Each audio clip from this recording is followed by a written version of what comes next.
श्री कृष्ण कहते हैं, कितनी भी कोशिश करो स्वार्थ से रिश्ते बनाने की, वो कभी नहीं बन पाते, और प्रेम से बने रिश्तों को कितना भी तोड़ने की कोशिश करो, वो कभी नहीं टूटते।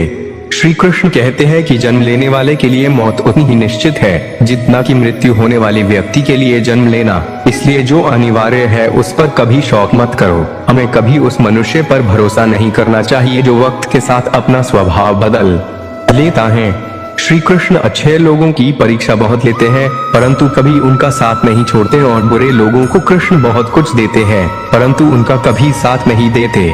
अगर आप अपने अतीत को याद करके परेशान रहते हैं तो आप कभी भी कामयाब नहीं बन सकते। हर किसी के अंदर अपनी ताकत और अपनी कमजोरी होती है। पानी में रहने वाली मछली जंगल में कभी नहीं दौड़ सकती, और जंगल का राजा शेर कभी पानी में राजा नहीं बन सकता। इसलिए महत्व सभी को देना चाहिए।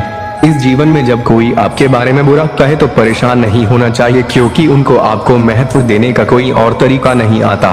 जीवन में दो लोगों का होना बहुत जरूरी होता है। एक श्री कृष्ण जो ना लड़े फिर भी आपकी जीत पक्की कर दे, दूसरा कर्ण जो हार सामने हो फिर भी आपका साथ न छोड़े। जैसे हर कीमती वस्तु को उठाने के लिए झुकना ही पड़ता है, वैसे ही हमारे माँ और पिता का आशीर्वाद ही इन्हीं से एक है। मानव को जीवन में श्रेष्ठ बनने का प्रयत्न अवश्य करना चाहिए, परंतु जीवन में हमेशा उत्तम ही रहना चाहिए। श्री कृष्ण, ईश्वर की न्याय की चक्की थोड़ी धीमी जरूर चलती है, परंतु वो पीसती बहुत ही बारीक है। आप करते वही हैं जो आप चाहते हैं, होता वही है जो श्री कृष्ण चाहते हैं। आप वही करो जो श्री कृष्ण चाहते हैं, फिर होगा वही जो आप चाहते हैं। पूरे विश्व में जुबान ही एक ऐसी वस्तु है जहाँ पर विष और अमृत दोनों एक साथ रहते हैं। जय श्री कृष्णा।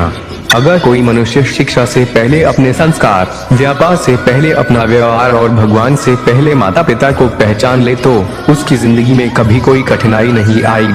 अच्छे और सच्चे रिश्ते न तो खरीदे जा सकते हैं और न ही उन्हें कोई उधार ले सकता है। रो पड़े श्री कृष्णा ने कहा, मैं तो सबकी सुनता हूँ, पर मेरा कौन सुनता है। मनुष्य गलत कार्य करते समय बाएं दाएं कौम आगे पीछे चारों तरफ देखता है, बस ऊपर देखना भूल जाता है। जो मानव विजय और पराजय भावनाओं से परे होता है, वह दूसरों की विजय में भी आनंद का अनुभव अवश्य करता है। सब कष्ट और पीड़ा दूर होने के बाद मन प्रसन्न होगा, ये हमारा संदेह है। असल में हकीकत यह है कि हम मन प्रसन्न रखें तो सब कष्ट और पीड़ा दूर हो जाएगी। विश्वास अगर खुद पर रखो तो ताकत बन जाती है, और दूसरों पर रखो तो वो अपनी कमजोरी बन जाती है। आप कब सही थे इसे कोई याद नहीं रखता है, लेकिन आप कब गलत थे इसे सब लोग हमेशा याद रखते हैं। यदि लोग आपके विचारों को गलत बताते हैं तो यह आपका उत्तरदायित्व है कि आप अपने विचारों को सही साबित करके दिखाएं। चक्रव्यूह बनाने वाले सारे अपने ही लोग होते हैं। यह बात कल भी आज भी नहीं बदली, और यह भी पक्का है कि फंस भी वही लोग जाते हैं। श्री कृष्ण कहते हैं कि मैं किसी के तकदीर का निर्माण नहीं करता और ना ही किसी के कर्मों के फल देता हूँ। श्री कृष्ण कहते हैं कि किसी की चूक को एक बार माफ करके अच्छे बन जाओ, पर दोबारा उसी मनुष्य पर भरोसा करके आप खुद बेवकूफ कभी मत बनो। मनुष्य कितना भी गौर वर्ण वाला क्यों ना हो, परंतु उसकी छाया सदैव काली ही होती है। मैं श्रेष्ठ हूँ यह आत्मविश्वास है, लेकिन सिर्फ मैं ही श्रेष्ठ हूँ यह अहंकार है। उस व्यक्ति के लिए सभी परिस्थितियाँ अच्छी हैं जो अपने भीतर प्रसन्नता संभाल कर रखता है। कभी भी स्वयं पर अहंकार मत करना। पाषाण भी भारी होकर पानी में अपना वजूद खो देता है। जय श्री कृष्णा। सबसे साथ इस तरह का व्यवहार करो कि अगर कोई आपके बारे में बुरा भी कहे तो कोई उस पर विश्वास न कर सके।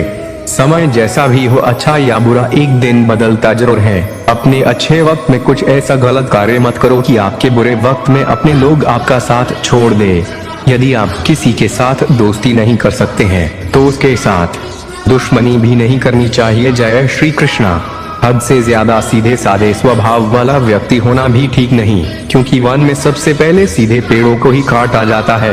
अहंकार में तीनों गए, धन, सुख, शांति और वंश कामना आए तो रावण, कौरव और कंस को देख लो। जय श्री कृष्णा। अच्छी तकदीर के लोग थोड़ा भी निकृष्ट होने पर भगवान को कोसते हैं, और बुरी तकदीर के लोग थोड़ा भी अच्छा होने पर भी भगवान का स्मरण और धन्यवाद अवश्य करते हैं।